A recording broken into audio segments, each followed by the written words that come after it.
many 2D games that I love. I mean, obviously, I love Double Dragon and Streets of Rage and all that, which it has a lot of roots for where Shen came from. But also, I mean, Street Fighter 3 in particular, I love the animation in that game, and it's got a lot of depth. And then there's the top downs. I mean, Zelda. Zelda: The Minish Cap is probably one of my favorite games of all time on the GBA. It's one of the most balanced paced games I find. For Double Dragon, it was one of the first games where you really feel like you're in control of the character. You can do different types of moves, and you can grapple the guy, you can beat him a few times, all that. Minish Cap, Zelda Minish Cap it was about the pacing. Every time you got something, there was a new carrot, and the puzzles never got too hard, but never too easy. I think I played that game over 3 or 4 times to completion. And in Street Fighter 3, I mean, obviously the animation is just gorgeous, but also the mechanics were really, really deep. I mean, if you watch the tournament videos of them, they're just flabbergasting. And the more you play it, the more fun it gets. In every way, I suppose, is the right answer. In terms of being inspired by other developers, I mean, I take a look at recent games as well, Mass Effect, and the way they tell their stories, and the way that they can craft something together. Prince of Persia for their controls and their elegance. But also, of course, in the old games, and again, Double Dragon is something that we reference a lot in terms of our game making. In terms of the combat system, we look at games like Soul Calibur and other fighting games, and how they make mashing buttons so much fun, and yet still have depth. We focus on the experience of the player. So when we look at it, we look at it from what is it that we're trying to achieve. Why is the player smiling when they're playing this game? And so, for example, on Shank, we felt that the controls needed to be liquid smooth. And so we spent months just running Shank around without even attacking. So I guess from a control standpoint, we focus a lot on that. And then from a presentation standpoint, so it all just kind of comes together into one big experience when you're actually watching a person play. Eats would be the last game that we actually made in-house, and it was also one of the first games that we shipped for Klei. That was also a 2D game, and it's a puzzle game. And the way that it sets apart from other games is, well, I mean, it has a really, really unique visual style, and I think that is one of the trademarks of Klei. It's got a very unique style. It's almost it's super saturated actually when you take a look at it. But when people play it, they're like, wow, we really love the way that the game looks. And then we spent a huge amount of time making the mechanics of the Incredible Machine shine in the kind of a quirky, more organic kind of environment. So what sets Shank apart? We call Shank a cinematic brawler, and in our opinion, that's what sets it apart. It is a new type of brawler experience. It's something that it's not just the visual style. Of course, that adds a lot to it, and of course, the animation adds a lot to it. But it's all the things put together. It's the fact that when players look at the game, they say, "Wow, that's gorgeous," but then when they pick up the controller, they're surprised. They're surprised because they can actually control Shank in the way that they think they can. Even though when they looked at it, they thought it was all canned animation.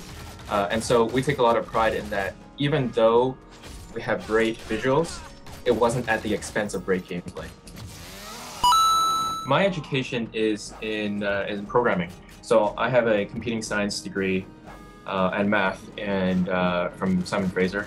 And my first job was an engineering job. So I was a programmer at Relic Entertainment, and that really shaped the way that we built our company as well. I mean, obviously I was doing a lot of programming for many years for our studio as well. We've ended up building our own tech over time. We split it up pretty traditionally in that sense, in the core sense, in that the work is split up between the engineers, the artists, and the designers.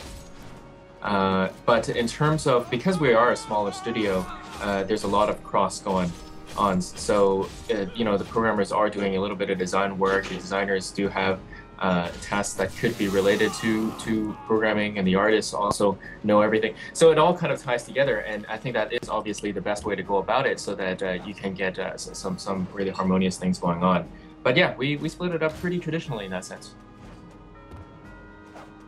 Well, our creative director is Jeff Agella, and he comes from the animation industry. And he's been with us for a number of years. Jeff and I worked on Sugar Rush together, and we came up with the idea of Shank, just brainstorming the game.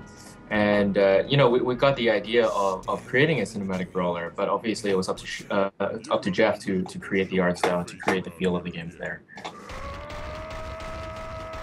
And, in terms of programming, I mean, there's 4 programmers on the team, and then there's me, and I'm hardly doing any programming anymore. Last time I did any, they actually got mad at me, so there we go. But you know, in terms of what part was very difficult was the amount of content that we have in the game. I mean, we've got that's one of the cool things about working in the next gen with 2D content, is that you can do so much more with that hardware.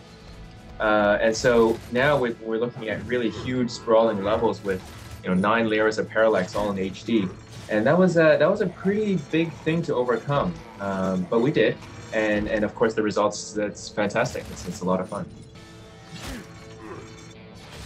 So one of the big things, I mean, there's so many things, of course, that can go wrong and have gone, you know, awry and things like that. We've been extremely lucky though too. One of the big things about indie games in general is just getting the recognition. And so we spent a lot of effort to make sure that, you know, people at least even know about our game and give it a chance. And so, you know, one of the most fun things and most you know, stressful things was going on trade shows. And the first one we did at PAX 2009 in Seattle was huge for us and gave us great coverage. But wow, was it ever stressful, and wow, was it ever crazy. I mean, we made maquettes for it. So we spent the money to go and build the figurines of Shank and have them built in China and then shipped over to Seattle while we're at the conference, and having, you know, huge boxes of stuff getting shipped to Seattle, and trying to find a place to put it was not easy. And then trying to save money so that we could actually put up together a booth, that was also not easy, where I took down my entire stereo system from home, my home theater system. Everything was wall mounted on my home. And I took it all down, brought it all down to Seattle in order to set up there, my receiver and everything, and going through the border. And you know, it was just a big gong show, but it was a lot of fun, you know. And we all got sick, you know. At the conference, there was some swine flu going around, and everyone got something or other, and it was crazy, but it was worth it. I think that in terms of future games, I mean, Jeff and I always have new ideas coming along, and we always say that, you know, ideas are easy, but it's the execution that's the hard part. For us, we've always been thinking about other games that we're doing, but in terms of the philosophy of what we make, you know, being able to create a new experience for players, that's always been one of our main things. So for Eats, we created a new puzzle experience for people. For Sugar Rush, it was a battle experience. For Shank, it was a cinematic brawler. And so that's continually how we're going to build it. And we've always also been focused on new IP. So we've been building new IP since the day the company was born. And I think we're going to continue doing that.